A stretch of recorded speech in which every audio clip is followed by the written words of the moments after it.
Hello friends, welcome to ELS English Literature Studies with Core Harpreet. Today we'll discuss imitation in brief. So without wasting any time, let's start with imitation. Now what is imitation? The word imitation, it was not originated by Aristotle. In literature, this phrase occurred in Plato, right? Aristotle says that all things are imitated by nature. Yet there are differences between various modes of imitation, right? I'm repeating myself that Aristotle says that all things are imitated by nature, yet there are differences in their modes of imitation. One such difference lies in their medium of imitation. For example, when we talk about painter, right? The painter's medium of imitation is color and form. But a poet's medium of imitation is language and rhythm. दोनों ही we can say कि art से related है, but their medium of imitation is different. Painter's medium of imitation is color and form, जिसके through वो अपना art represent करता है. And poet, उसका imitation mode of imitation is language and color.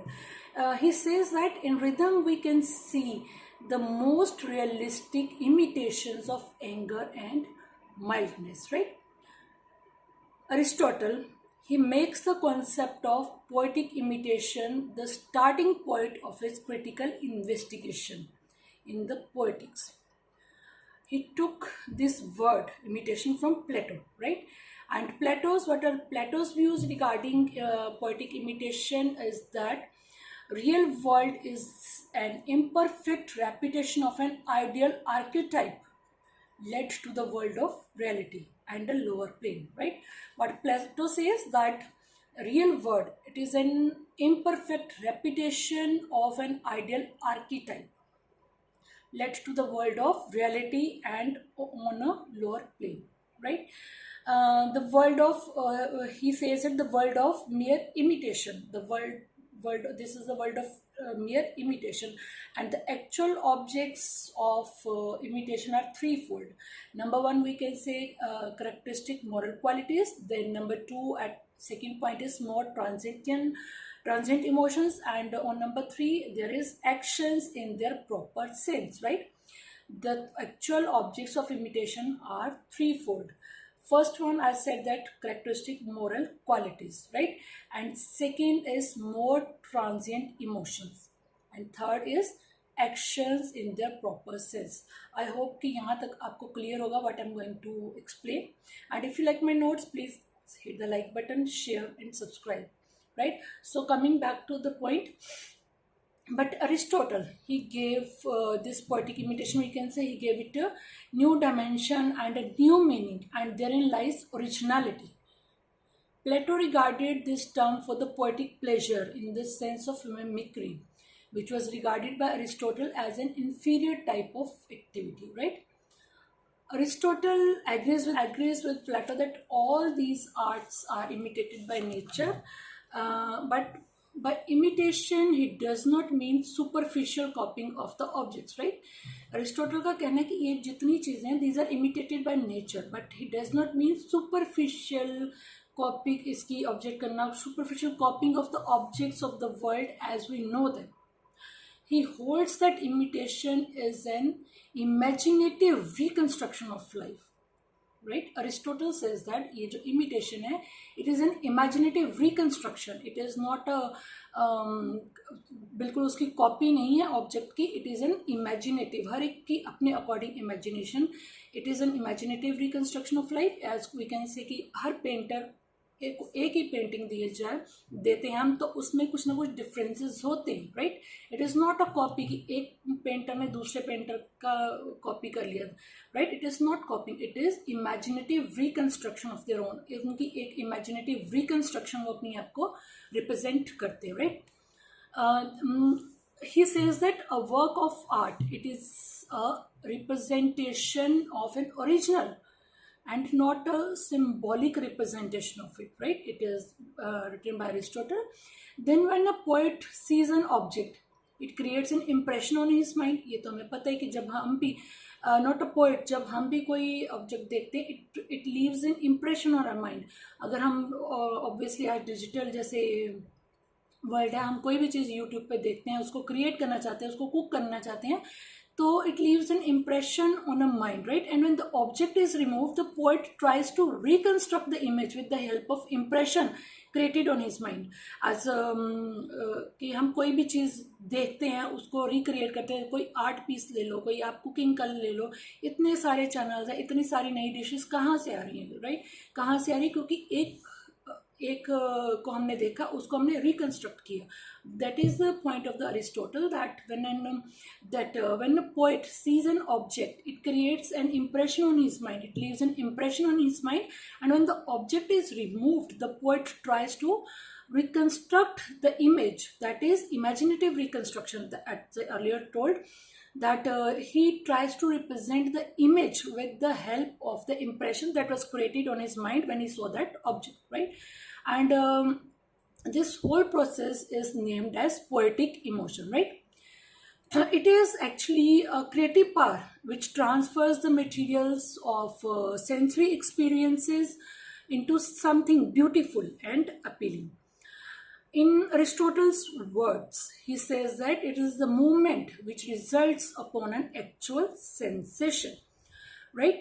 Aristotle, he was aware of this creative activity, and he said in his words that ये Aristotle के words हैं, that objects which we view with pain, we delight to contemplate, when reproduced in art with minute fidelity, such as the forms of most ignoble animals and dead bodies, right? The main argument of Plato against this poetic imitation was that it takes us away from reality. कि हम अपना ही एक object को देखते हैं, हम उसको reconstruct करते हैं, it takes us away from reality. जो रियल चीज़ है उससे हम अलग हो जाते हैं, because we construct it according to our imagination, right? It takes us away from reality. And Aristotle contradicted and asserted that instead of taking us away from reality, the poetic imitation brings us near to it. If reality consists in idea, the poetic imitation, it is equivalent to producing or we can say producing or creating that idea, right? अगर reality में वो idea consist करता है, exist करता है, तो what is poetic imitation? Poetic imitation means उसकी नकल करना. Poetic imitation means it is equivalent to produce or create that idea according to one's imagination. That is poetic imitation, right?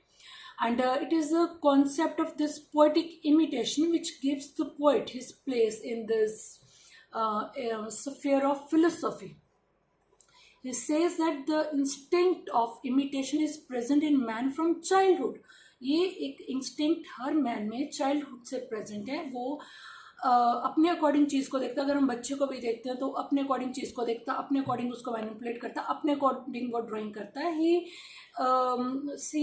he sees a lot of things in reality, right? लेकिन वो जब उसको draw करता है कहीं page पे, जहाँ फिर वो उसको क्रिएट करने की कोशिश करता है, that is his poetic imitation, right? अगर रियलिटी एग्जिस्ट कर रही है तो पोएटिक इमिटेशन भी है. And this instinct of poetic imitation is present in man from childhood, right? And it is special human gift. It is a gift by God to every human, which gives us pleasure, and the medium through which poet accomplishes his feat of imitation is language, right? Therefore, he has to make use of imitation. He has to make use of several linguistic devices in order to create a desired effect. And it is with the help of language that he tries to represent an object as it appears to his sensibility.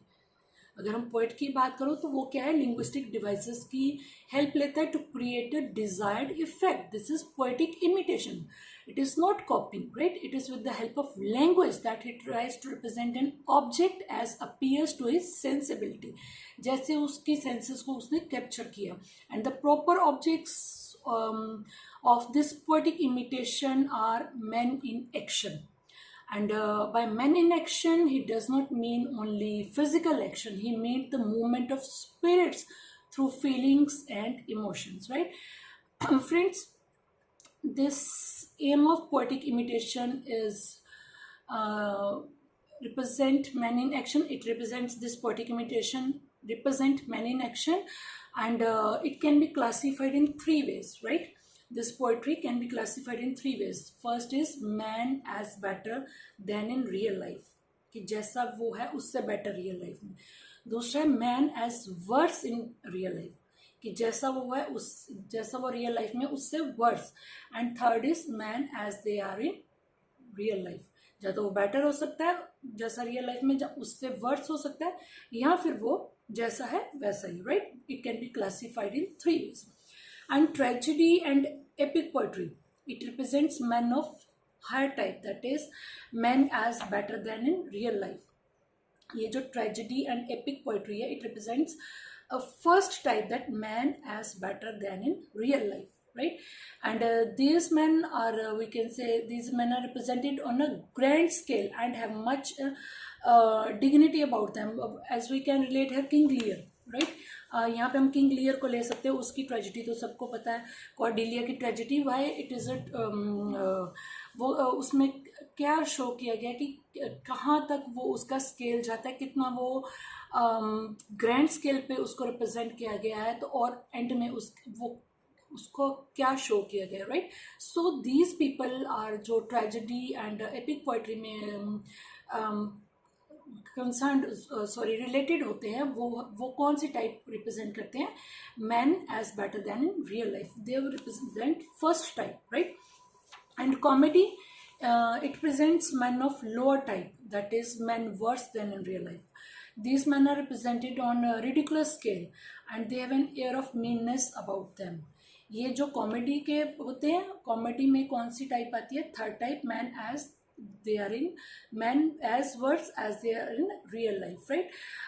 And Aristotle leaves the third various this third जो third हमारा concept है, man as they're in real life, Aristotle leaves the third variant undiscussed about them, right? But poetry can also aim at representing man in naturalistic manner, neither heightened nor, ना तो उनको इतने high scale पे show किया गया, ना उनको नीचे शो किया गया, राइट? एंड जो पोइट्री है, it represents man in naturalistic manner, जो कि थर्ड पॉइंट है कि man as they're in real life. But Aristotle leaves this point undiscussed, right? Aristotle was not familiar with Emily Zoin's works, who represents his character as they are in real life. And the fundamental thought of Aristotle, what is fundamental thought of Aristotle? His fundamental thought is becoming, not being, right? Becoming to him meant a process of development, and according to Aristotle, fine art was no longer removed from the truth, it was the manifestation of a higher truth, right? So friends, this is all about imitation, and I hope you will like my notes, and if you like it, please hit the like button. It acts as a moral support, and if you like it, you can share and subscribe to my channel. Thanks a lot for watching. Thanks a lot for being on my channel.